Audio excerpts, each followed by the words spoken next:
Selamat petang, salam sejahtera. Terima kasih karena bersama dengan saya di Nazilin Unity Channel. Sebelum kita teruskan ulasan hangat pada malam ini, jangan lupa bagi Anda yang kali pertama masuk dalam channel ini, sila tekan butang subscribe. Tekan butang subscribe itu percuma dan Anda akan mendapatkan ulasan-ulasan politik terkini, isu-isu semasa negara terkini daripada channel ini, dan Anda mendapatkannya secara percuma. Dan bantulah saya untuk mengembangkan channel Suara Rakyat ini.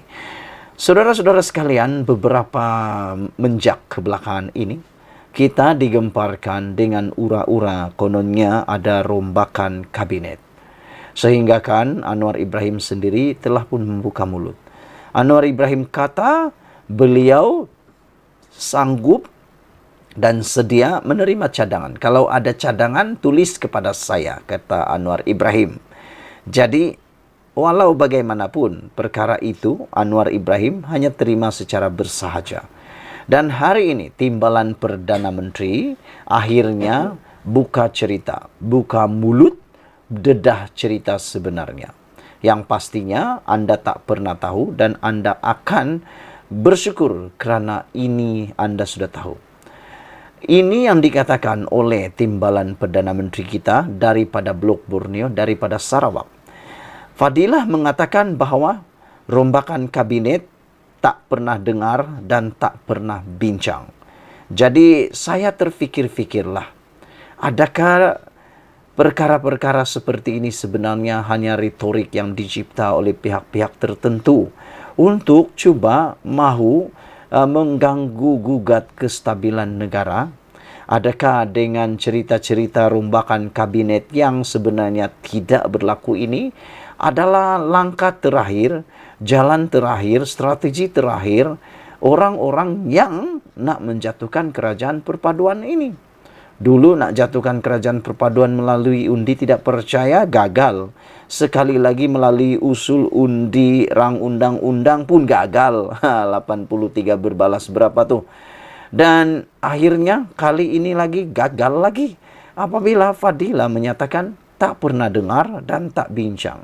Jadi nak buat apa lagi? Kalau nak percaya lagi dengan cakap-cakap di luar sana, aduh, saya pun tak tahulah apa yang nak dikata. Timbalan Perdana Menteri Datuk Seri Fadilah Yusof berkata belum ada perbincangan dibuat mengenai rombakan kabinet. Saya belum mendengar mengenainya. Tiada perbincangan berkaitan perkara itu.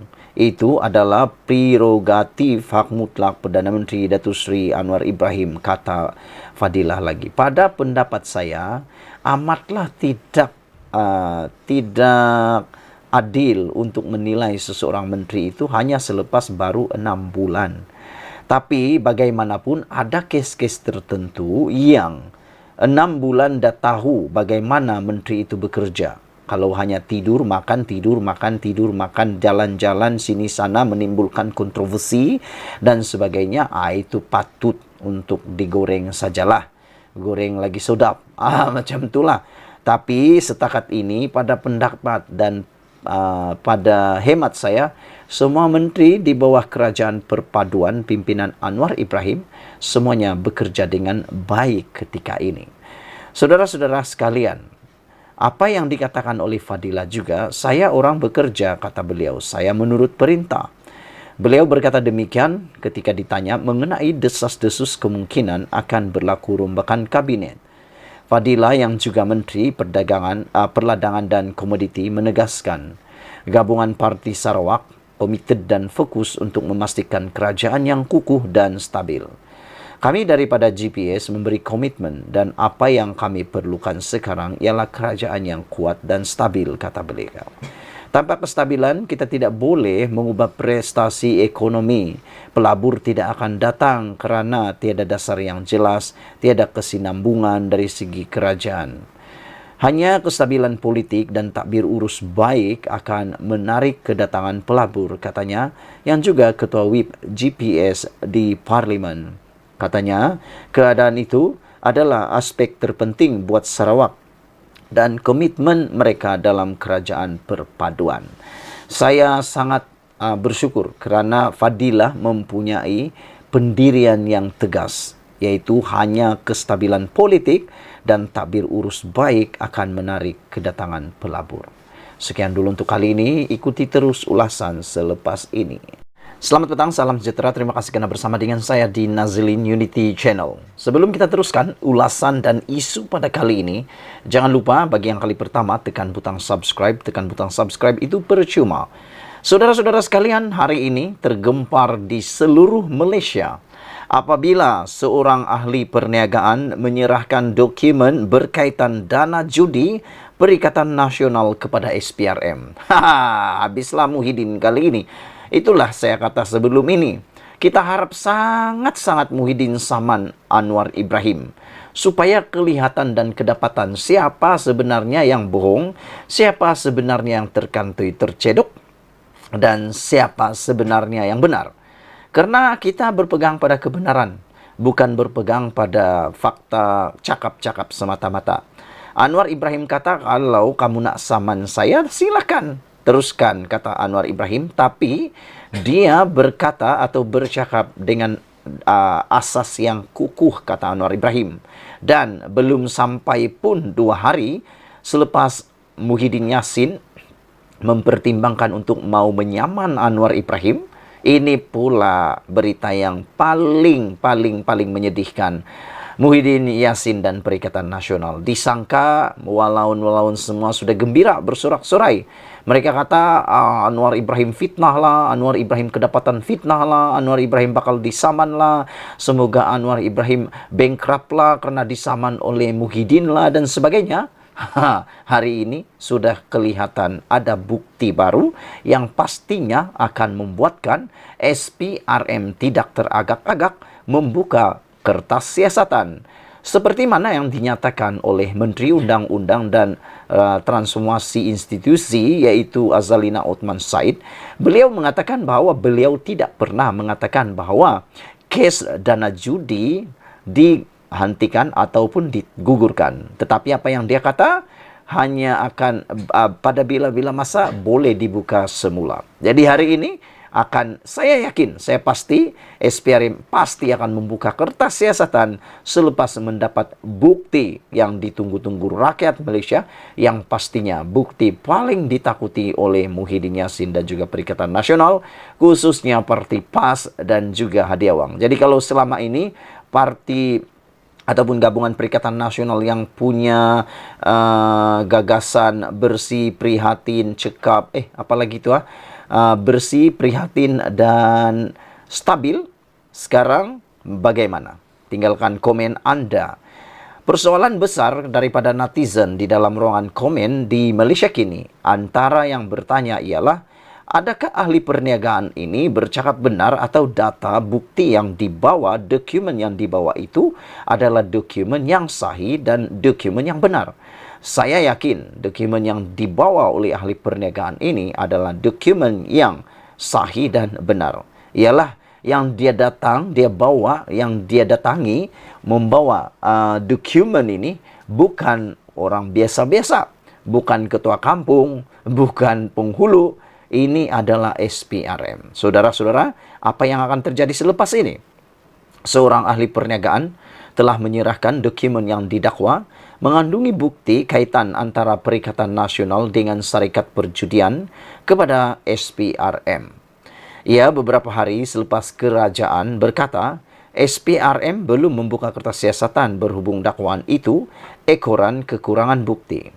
Ahli perniagaan bernama Rashad Yusof itu ke ibu pejabat SPRM di Putrajaya hari ini dan dilaporkan di soal siasat selama kira-kira 3 jam. Maklumat yang saya ada disokong oleh dokumen tertentu. Saya serahkan kepada SPRM untuk menyiasat perkara itu, katanya seperti dipetik Free Malaysia Today.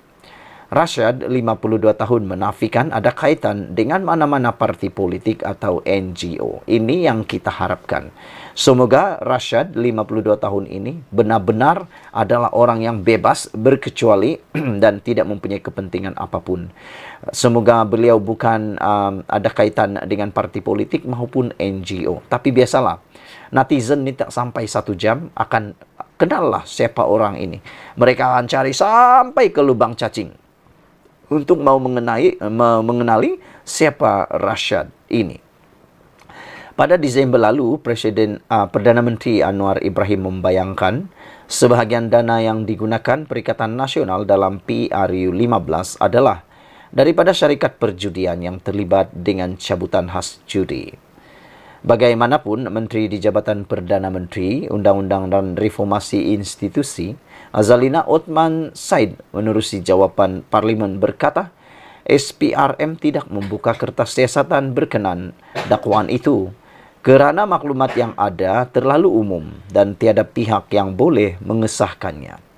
Ia menyebabkan beberapa pemimpin PN mengecam Anwar mendakwanya sebagai berbohong. Pengerusi Perikatan Nasional Muhyiddin Yassin pula berkata, dia menimbang untuk memfailkan saman terhadap Anwar.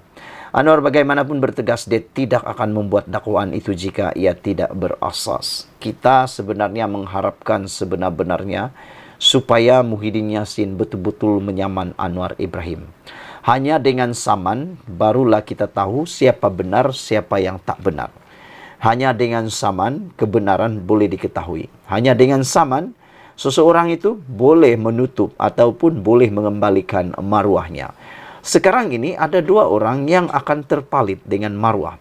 Pertama sekali tentulah Datuk Seri Anwar Ibrahim yang amat berhormat Perdana Menteri kita, yang pastinya sekarang ini dikecam hebat di mana-mana platform media sosial, dan maruah beliau juga sudah tercalar yang dikatakan berbohong oleh pemimpin-pemimpin Perikatan Nasional, khususnya Parti PAS. Beberapa orang pemimpin PAS telah membuat sidang media memohon supaya Anwar Ibrahim tampil membuat permohonan maaf secara terbuka. Tapi syukurlah Anwar Ibrahim, seperti yang telah saya katakan di awal-awal tadi, dia bertegas untuk tidak akan membuat dakwaan itu jika ia tidak berasas, dan Anwar Ibrahim telah menyatakan pendirian beliau bahwa beliau tidak akan sekali-kali berundur diri, beliau tidak akan sekali-kali memohon maaf kerana beliau sedia untuk disaman. Dan kali ini sudah terbukti dan kita tinggal tunggu apa tindakan SPRM seterusnya selepas mendapat dokumen sulit ini yang berkaitan dana judi Perikatan Nasional kepada SPRM. Yang pentingnya kita akan lihat tidak lama lagi, mungkin dalam beberapa jam lagi, nama orang ini yaitu Rashdan Yusuf pasti akan tular di mana-mana, dicari sehingga ke lubang cacing, dan kita akan tahu adakah beliau ini betul-betul tiada kaitan dengan mana-mana parti politik atau NGO. Saya berharap beliau memang tiada kaitan dengan mana-mana parti politik ataupun NGO. Sekian dulu untuk kali ini. Jangan lupa tinggalkan komen Anda, tekan butang subscribe. Kita jumpa lagi. Bye-bye.